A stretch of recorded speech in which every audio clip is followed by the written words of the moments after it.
got. Some people get the short ones, you got the long one. And indeed, that's quite a story, isn't it? And some have said that's the most, one of the most tightly framed stories that is in the Bible, is that story in John chapter 9. And it's laid out in such great detail, and it's really clear, I think, and if we think about it together, I think you'll see as well what the point is. There's a clear contrast in this scripture between real light and false light. Do you see that? Real light and false light.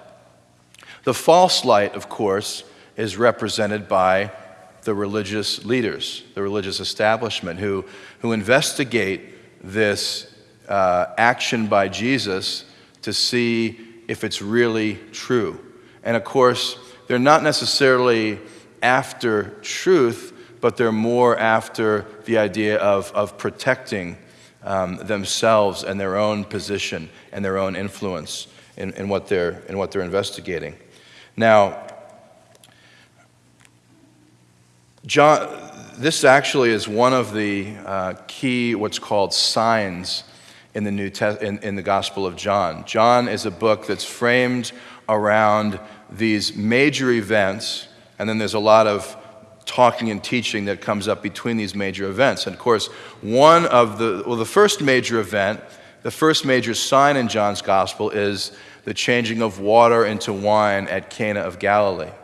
And then there are several others, including this one where Jesus heals a man born blind. And the thing about signs, and I hope you notice some of the new signs we have out front here. The thing about signs is that the signs are not necessarily the reality themselves, but they point to something else. They tell you about something much more significant than the sign itself. So we have to ask the question, well, what is the Lord trying to teach when he performed the sign of healing the man who was blind from birth?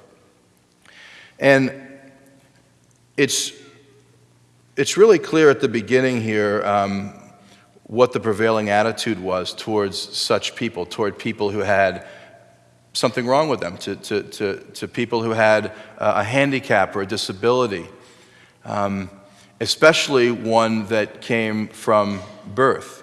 Because the prevailing view of if something bad of life, of karma, if you will, that if you did something bad, then something bad would happen to you. And this is what everyone believed at the time, and a lot of people still believe it today. But then the question arises, well, what about the little child who was born with some kind of issue or problem or difficulty? What about the child? And that's what the disciples were asking Jesus here. Rabbi, who sinned?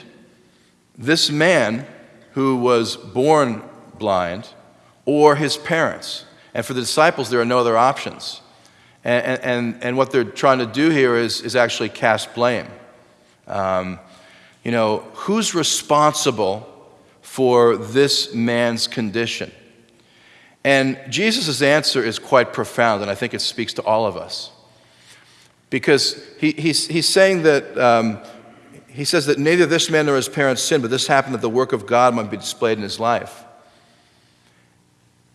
And so Jesus is not interested in casting blame, and he actually says there is no one to blame, but that God in his mystery allowed this man to remain in this condition, to be born in this condition, and to remain in this condition up to this point in his life, so that the work of God might be displayed in his life. And for me, that speaks to a lot of the people that we know, and maybe even ourselves in our own lives. Sometimes we ask ourselves, why was I born into the family that I was born into? A child might ask, why was I born with the color skin I was born with? Why was I born in Calcutta and not Los Angeles? Why was I born into a family, and this is true for me, why was I born into a family with with an alcoholic father who was in and out of treatment 26 times and eventually drank himself to death at age 46. And why, and then how did that affect me? And, what's the reason for that? This man lived much of his life with this thing that had happened to him that was not his fault, and neither was it his parents' fault. It just happened as a result of the condition of the world and what God allowed. And this actually story reminds me of a man that I knew in my former church in Massachusetts. A man who grew up, and I didn't get his full family background, but I would imagine that when he grew up, there was some real problems in his family early on.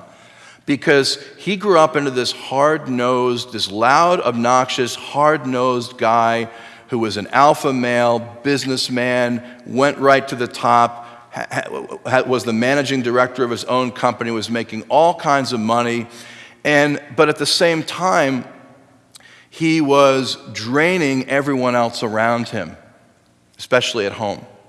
He was draining them all, and to the point where his wife had just had it up to here. And his wife was this quiet woman, and I never really talked to her about this. I never found out her take on this, but this man lived this way up into his 40s.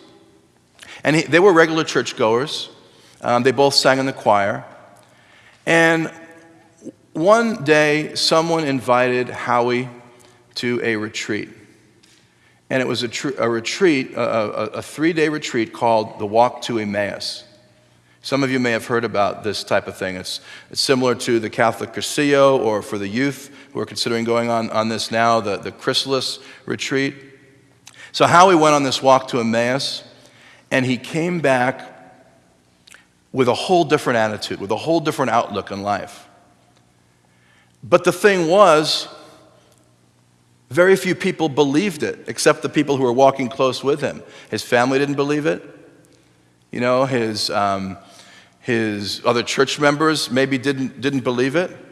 And it took a while for him to evidence this over the course of his life. And slowly, his family started to come back together, and it was proven that this change was real. And we might ask the question, and I'm sure his family asked, well, why'd you wait so long, Howie? Why didn't you see this at age 25 or age 30? Why not until now?